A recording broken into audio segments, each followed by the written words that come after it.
Okay, next up we have the QM Wedge, which we can see there's a wedge forming here.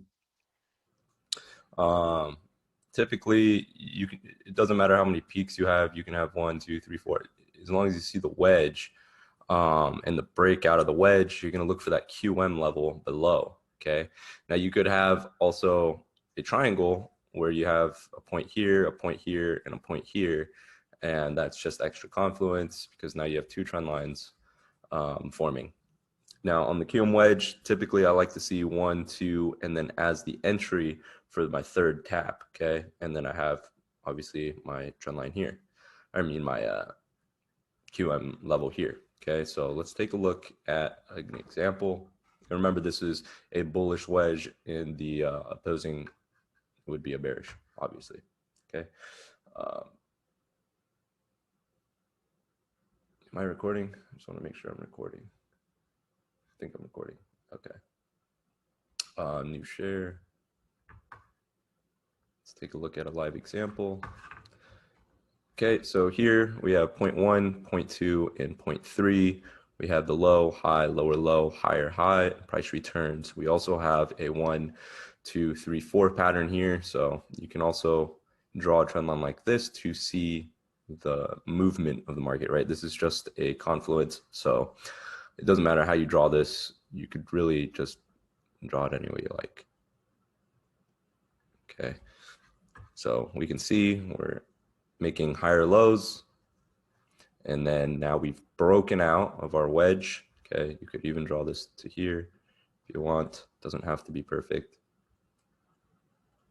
Okay, it's just giving you the idea of the zone. Okay, so we can see the wedge and then the breakout. Okay, this is on a 15-minute chart.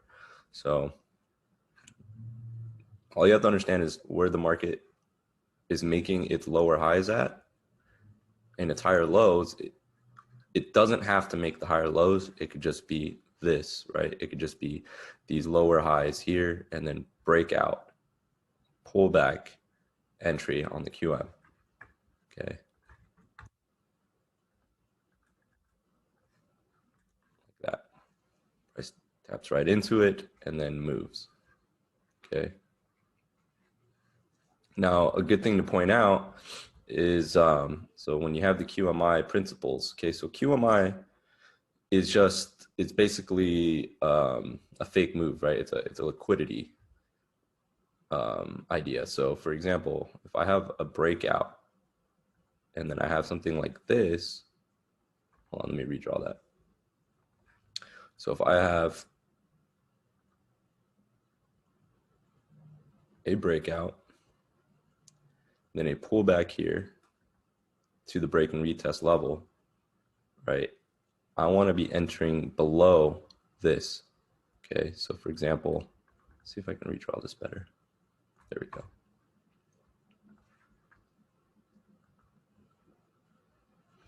Okay, so instead of entering at the break and retest zone, I'm waiting for this to get taken, right? I'm waiting for this to get taken and then having my entry here. So I can combine the setup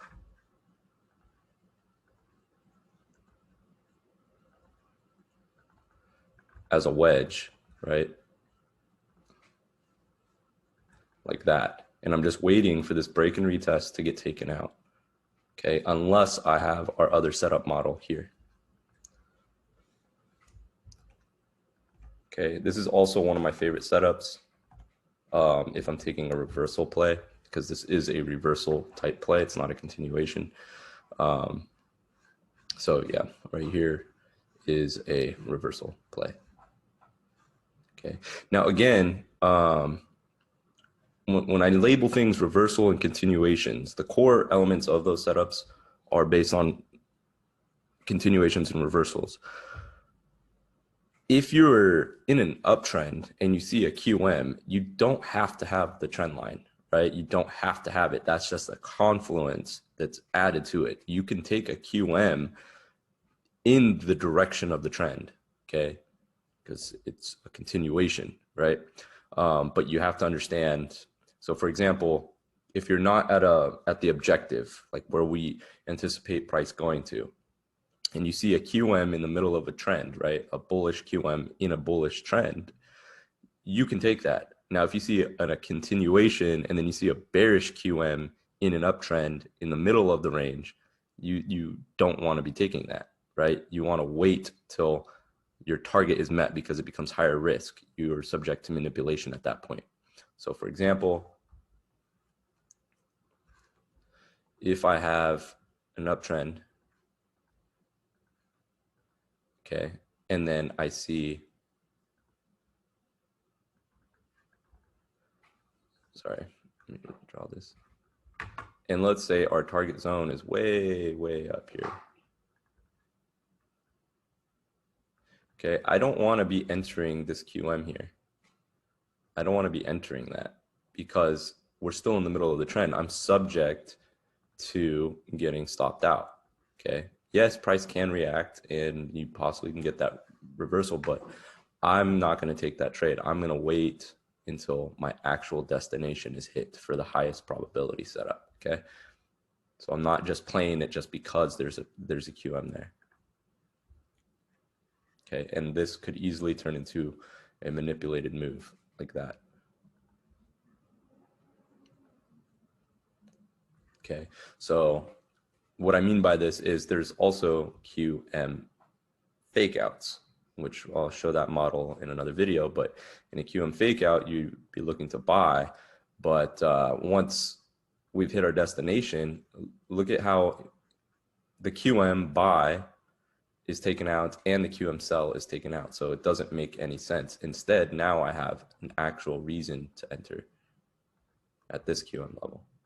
Okay, so I'm not taking a buy from here, and I'm not taking a buy from here, and I'm not taking a sell from here.